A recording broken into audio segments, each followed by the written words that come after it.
بسم اللہ الرحمن الرحیم۔ السلام علیکم ناظرین، سیرت النبی صلی اللہ علیہ وآلہ وسلم کی سلسلے کی نئی ویڈیو کے ساتھ آپ کو خوش آمدید کہتے ہیں۔ زمزم کے کنویں کی ملکیت حاصل کرنے کے علاوہ حضرت عبد المطلب کی زندگی کا دوسرا اہم واقعہ ابرہہ کا بیت اللہ پر حملہ ہے۔ تاریخ میں اس واقعے کو واقعہ فیل کے نام سے یاد کیا جاتا ہے۔ ابرہہ ایک عیسائی سردار تھا۔ شاہ حبشہ نجاشی کی طرف سے یمن کا حاکم تھا۔ اس نے دیکھا کہ اہل عرب حج کے لیے مکہ مکرمہ جاتے ہیں اور خانہ کعبہ کا طواف کرتے ہیں، تو اس نے عیسائی مذہب کے نام پر یمن کے شہر سینا میں ایک عالی شان گرجا بنوایا۔ عرب میں اس گرجے کی خبر مشہور ہو گئی۔ قبیلہ کنانہ کا ایک آدمی وہاں گیا اور گرجے میں گندگی پھیلا کر بھاگ گیا۔ ابرہہ نے غصے میں آ کر قسم کھائی کہ کعبے کو ڈھا کر دم لوں گا۔ چنانچہ وہ ایک لشکر جرار لے کر مکہ مکرمہ کی طرف روانہ ہوا۔ راستے میں عرب کی جس قبیلے نے بھی مزاحمت کی، ابرہہ نے اسے تہو طے کر ڈالا، یہاں تک کہ وہ مکہ معظمہ کے قریب پہنچ گیا۔ وہاں کے لوگوں کو اپنے ارادے سے خبردار کرنے کے لیے اس نے اہل مکہ کے جانور پکڑ لیے۔ ان جانوروں میں حضرت عبد المطلب کے 200 اونٹ بھی تھے۔ حضرت عبد المطلب کو ابرہہ کی چڑھائی کی خبر ملی تو وہ خانہ کعبہ کی دیواروں سے لپٹ گئے اور رو پڑے۔ اللہ سے اپنے گھر کی حفاظت کی دعا کی۔ قریش کے چند سرداروں کو لے کر ابرہہ سے ملنے کے لیے گئے اور اس سے اپنے اونٹوں کی واپسی کا مطالبہ کیا۔ ابرہہ ان کی بات سن کر حیران ہوا اور بولا، تم نے اپنے اونٹوں کی واپسی کی تو بات کی، کعبے کے متعلق ایک لفظ بھی نہیں کہا۔ میں تو یہاں کعبے کو ڈھانے کے لیے آیا ہوں۔ حضرت عبد المطلب نے جواب دیا، اونٹ میری ملکیت ہے، اس لیے ان کی رہائی کے لیے چلا آیا۔ کعبے کا مالک اللہ ہے جو اپنے گھر کو بچانے کی پوری طاقت رکھتا ہے۔ ابرہہ نے ان اونٹوں کی واپسی کا حکم دے دیا۔ یہ اپنے اونٹ لے کر مکہ معظمہ واپس آ گئے۔ 60-70 ہزار کا لشکر تھا اور اس میں 9 یا 13 ہاتھی تھے۔ اس لشکر نے آ کر مکے پر چڑھائی کی۔ لشکر مکے کے نزدیک پہنچا تو محمود نامی ہاتھی نے مکے میں داخل ہونے سے انکار کر دیا اور وہیں بیٹھ گیا۔ ایسے میں اچانک بحیرہ کلزم کی طرف سے پرندوں کا ٹڈی دل نظر آیا۔ ان کے پنجوں اور چونچوں میں کنکریاں تھیں۔ جن سپاہیوں پر وہ کنکریاں پڑتی ان کے اعضاء کٹنا شروع ہو جاتے۔ ان کنکریوں کے گرنے سے ابرہہ کی فوج اور ہاتھیوں کا جو حشر ہوا وہ بلا شبہ تاریخ عالم کا ایک حیرت ناک باب ہے۔ خود ابرہہ مشکل سے گرتا پڑتا سینا تک پہنچا اور نہایت دردناک عذاب میں گرفتار ہو کر یمن میں مرا۔ عربوں کے ہاں اس سال کو عام الفیل کہتے ہیں۔ ایک مدت تک یہی تقویمی سال شمار ہوتا رہا۔ قرآن مجید میں یہ واقعہ سورہ فیل میں بیان ہوا، جس کا ترجمہ ہے، کیا تم نے نہیں دیکھا تمہارے پروردگار نے ہاتھی والوں کے ساتھ کیا سلوک کیا؟ کیا اس نے ان کی تدبیر کو اکارت نہیں کر دیا اور ان پر پرندوں کے جھنڈ بھیج دیے جو ان پر پکی ہوئی مٹی کے پتھر پھینک رہے تھے؟ پھر ان کا یہ حال کر دیا جیسے جانوروں کا کھایا ہوا بھوسا۔ واقعہ فیل کے 50-55 دن بعد حضرت عبد المطلب کعبے کا طواف کر رہے تھے کہ انہیں پوتے کی ولادت کی خوشخبری ملی۔ 75 سالہ دادا بہت خوش ہوئے۔ نبی اکرم صلی اللہ علیہ وآلہ وسلم ان کے پیارے فرزند جناب حضرت عبداللہ کی یادگار تھے، جن کی زندگی 100 اونٹوں کی قربانی دے کر بچائی گئی تھی، لیکن پھر اچانک وہ فوت ہو گئے۔ ان کی وفات سے بوڑھے باپ کو جو صدمہ پہنچا تھا، پوتے کی ولادت سے ایک حد تک وہ کم ہو گیا۔ حضرت عبداللہ کی والدہ یعنی نبی اکرم صلی اللہ علیہ وآلہ وسلم کی دادی کا نام فاطمہ بنت عمر تھا۔ حضرت عبداللہ کے 2 سگے بھائی زبیر اور ابو طالب تھے۔ بی بی آمنہ سے نکاح کے بعد حضرت عبداللہ نے رواج کے مطابق 3 دن تک سسرال میں قیام کیا، جس کے بعد تجارت کی غرض سے شام چلے گئے۔ واپسی پر یثرب یعنی مدینہ منورہ میں ٹھہرے تاکہ اپنے والد کے حکم کے مطابق کھجوروں کا سودا کریں۔ مدینہ منورہ ہی میں قیام کے دوران وہ بیمار ہو گئے۔ آپ کی بیماری کی خبر مکہ پہنچی تو حضرت عبد المطلب نے فوراً اپنے بڑے بیٹے حارث کو حضرت عبداللہ کی خبرگیری کے لیے مدینہ روانہ کیا۔ حارث مدینہ پہنچے تو معلوم ہوا 1 ماہ بیمار رہنے کے بعد حضرت عبداللہ انتقال کر گئے ہیں۔ انتقال کے وقت انہوں نے 5 اونٹ، چند بکریاں اور 1 باندی چھوڑی، جس کی کنیت ام ایمن اور نام برکت تھا۔ عبداللہ کا انتقال اپنے پیغمبر بیٹے کی ولادت سے چند ماہ پہلے ہی ہو گیا تھا، وہ آپ صلی اللہ علیہ وآلہ وسلم ماں کے پیٹ میں ہی یتیم ہو گئے تھے۔ آپ کی والدہ سیدہ آمنہ طہارت نفس، شرافت، عزت، عفت، عصمت اور پاک بازی میں بے مثال تھیں۔ اپنی قوم میں سیدۃ النساء کے لقب سے مشہور تھیں۔ ددیال اور ننیال دونوں کے اعتبار سے آپ عرب کے بہترین قبیلے اور بہترین قوم میں سے تھیں۔ ولادت باسعادت کے بعد 3-4 دن تک آپ کی والدہ نے آپ کو دودھ پلایا، پھر آپ کے چچا ابو لہب کی آزاد کردہ کنیز سویبہ نے اور پھر حلیمہ سعدیہ رضی اللہ تعالی عنہا نے دودھ پلایا۔ دودھ پلانے کی ذمہ داری ماہ ربیع الاول 52 قبل ہجری یعنی اپریل 571 عیسوی میں سونپی گئی۔ اس زمانے میں عرب میں یہ دستور تھا جو آج کے دور میں بھی باقی ہے کہ نوزائیدہ بچوں کو دودھ پلانے کے لیے شرفاء ابتدا ہی سے دیہات میں بھیج دیا کرتے تھے تاکہ دیہات کی صاف ستھری اور کھلی آب و ہوا میں ان کی پرورش ہو سکے، زبان اہل عرب جیسی فصیح ہو جائے اور اہل عرب کی دیگر خصوصیات اوائل عمر ہی سے بچوں میں راسخ ہو جائیں۔ اس دستور کے مطابق سال میں 2 مرتبہ بنی سعد کی عورتیں شیر خوار بچوں کی تلاش میں آیا کرتی تھیں۔ چنانچہ آپ کی پیدائش کے 8 دن بعد انہی عورتوں کے ساتھ حضرت حلیمہ سعدیہ بھی تشریف لائیں۔ دوسری عورتوں کو تو مکہ مکرمہ کے کھاتے پیتے گھرانوں کے بچے دودھ پلانے کے لیے مل گئے، لیکن حضرت حلیمہ سعدیہ رضی اللہ تعالی عنہا خالی ہاتھ رہ گئیں۔ نبی اکرم صلی اللہ علیہ وآلہ وسلم چونکہ یتیم تھے، اس لیے انعام و اکرام کی امید کم تھی، اس لیے کسی عورت نے ان کے گھر کی طرف توجہ نہ کی۔ آخر جب روانگی کا وقت آیا تو حضرت حلیمہ کو خالی ہاتھ جانا بہت ناگوار گزرا اور اللہ تعالیٰ کی طرف سے ان کا دل اس یتیم بچے کی طرف کھینچنے لگا۔ چنانچہ انہوں نے اپنے شوہر حارث سے جا کر کہا، اللہ کی قسم مجھے یہ اچھا نہیں لگتا کہ میری ساری سہیلیاں تو بچے لے کر جائیں اور میں اکیلی کوئی بچہ لیے بغیر جاؤں، میں جا کر اس یتیم بچے ہی کو لے لیتی ہوں۔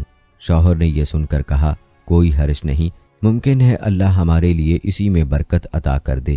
اس کے بعد انہوں نے جا کر بچے کو لے لیا۔ قافلہ روانہ ہوا، سب سوار ہو کر چل پڑے۔ حضرت حلیمہ سعدیہ رضی اللہ تعالی عنہا بھی آپ کو لے کر چلیں۔ حضرت حلیمہ کی اونٹنی دبلی پتلی، دکھنے میں مریل اور چلنے میں سب سے سست رفتار تھی، لیکن جو ہی حلیمہ سعدیہ رضی اللہ تعالی عنہا آپ کو لے کر اس پر سوار ہوئیں، یکا یک وہ برق رفتار ہو گئی۔ باقی عورتوں نے اس منظر کو حیرت سے دیکھا کہ حلیمہ سعدیہ کی مریل اونٹنی ان کی طاقتور اور تیز رفتار اونٹنیوں سے آگے نکلی جا رہی تھی اور پھر وہ ان سب کو پیچھے چھوڑ گئی۔ یہ تبدیلی دوسری عورتوں کے لیے کسی معجزے سے کم نہیں تھی۔ حضرت حلیمہ کے والد ابو زبید کا نام عبداللہ بن حارث تھا۔ وہ نبی اکرم صلی اللہ علیہ وآلہ وسلم کے رضائی نانا ہوئے۔ حضرت حلیمہ کے شوہر کا نام حارث بن عبدالعزہ تھا۔ یہ دونوں ہی قبیلہ سعد بن بکر بن حوازن سے تعلق رکھتے تھے۔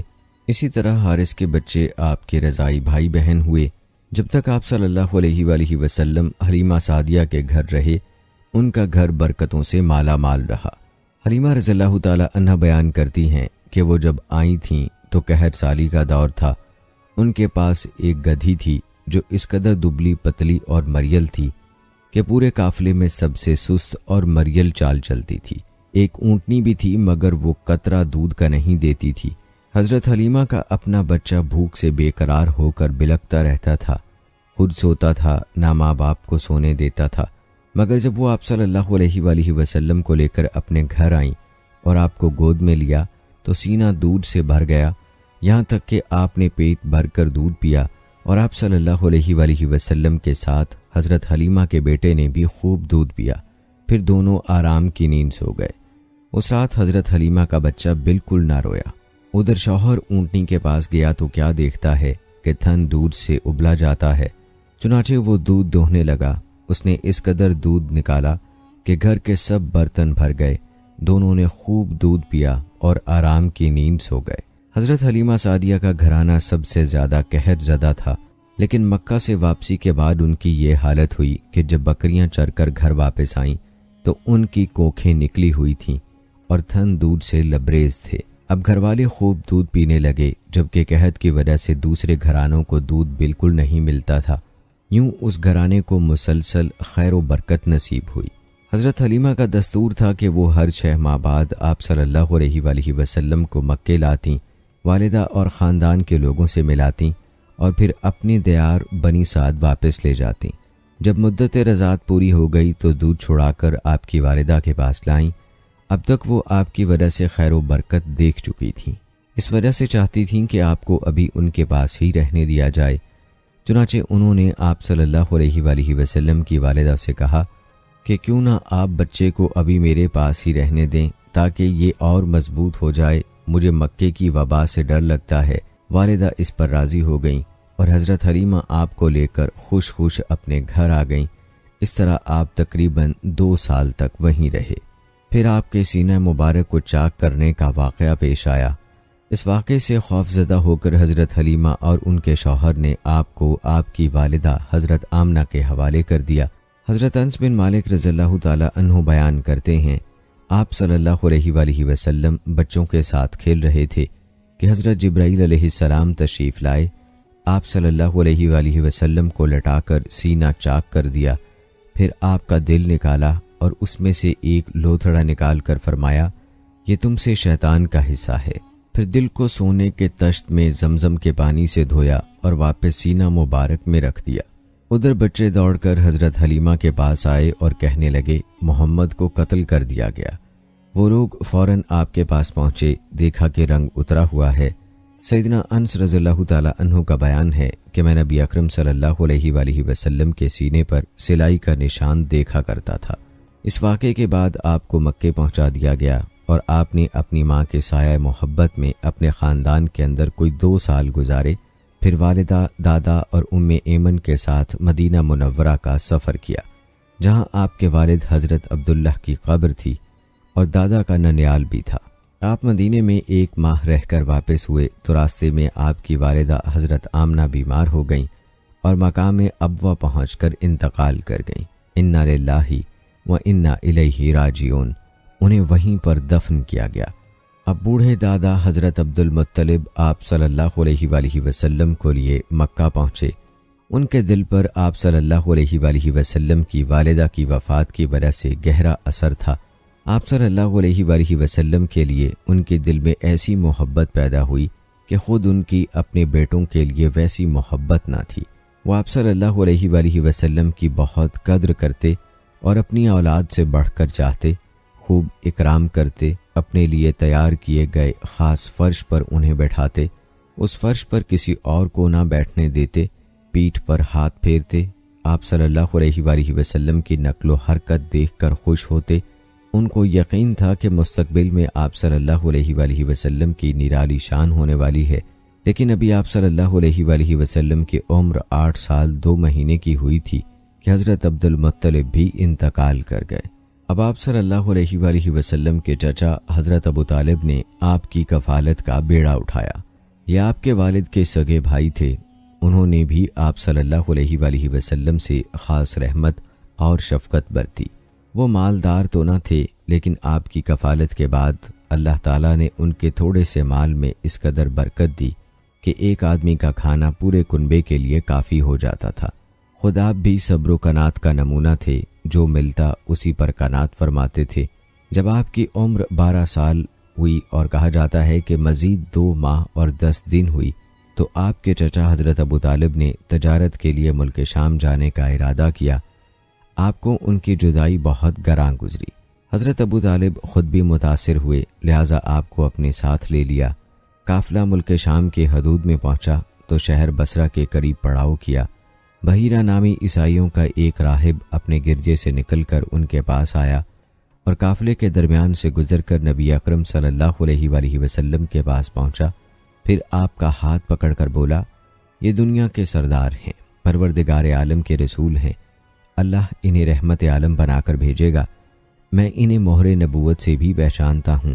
یہ کندھے کے نیچے نرم ہڈی کے پاس سیب کی طرح ہے اور ہم اس کا ذکر اپنی کتابوں میں بھی پاتے ہیں۔ پھر اس نے قافلے کی دعوت کی اور حضرت ابو طالب سے کہا، انہیں یہاں سے واپس بھیج دیں، ملک شام نہ لے جائیں، کیونکہ انہیں یہودیوں سے خطرہ ہے۔ اس پر حضرت ابو طالب نے غلاموں کے ہمراہ آپ صلی اللہ علیہ وآلہ وسلم کو مکے بھیج دیا۔ جب آپ صلی اللہ علیہ وآلہ وسلم کی عمر 15 سال ہوئی تو ذیقدہ کے مہینے میں عکاظ کے بازار میں ایک لڑائی ہوئی۔ اس لڑائی میں ایک طرف قریش کے قبائل تھے اور دوسری طرف قیس اور اعلان کے قبائل تھے۔ دونوں میں گھمسان کا رن پڑا۔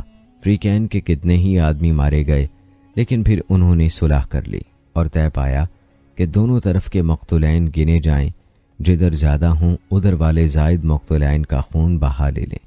اس کے بعد جنگ ختم ہو گئی اور باہمی دشمنی کو ختم کیا گیا۔ اس جنگ میں نبی اکرم صلی اللہ علیہ وآلہ وسلم بھی شریک تھے، لیکن آپ نے لڑائی میں براہ راست حصہ نہیں لیا، اپنے چچاؤں کو تیر تھماتے تھے۔ اس جنگ کا نام جنگ فجار ہے۔ یہ نام اس لیے مشہور ہوا کہ اس میں حرام مہینے کی حرمت پامال کی گئی۔ فجار نام کے واقعات 4 بار پیش آئے، ہر سال ایک واقعہ پیش آتا رہا۔ جنگ فجار والا واقعہ آخری تھا۔ اس سے پہلے کے 3 واقعات میں ہلکے پھلکے جھگڑے ہوئے، شدید لڑائی صرف اسی چوتھے واقعے میں ہوئی۔ اس جنگ کے بعد ذی القعدہ ہی کے مہینے میں 5 قبائل کے درمیان ایک عہد نامہ طے پایا۔ اس عہد نامے کو حلف الفضول کہا جاتا ہے۔ ان قبائل کے نام بنو ہاشم، بنو مطلب، بنو اسد، بنو عبد العزیٰ، بنو زہرہ اور بنو تین ہیں۔ اس کی وجہ یہ ہوئی کہ یمن کا ایک آدمی اپنا سامان تجارت لے کر مکے میں آیا۔ عاص بن وائل نے اس سے وہ مال خرید لیا لیکن قیمت ادا نہ کی۔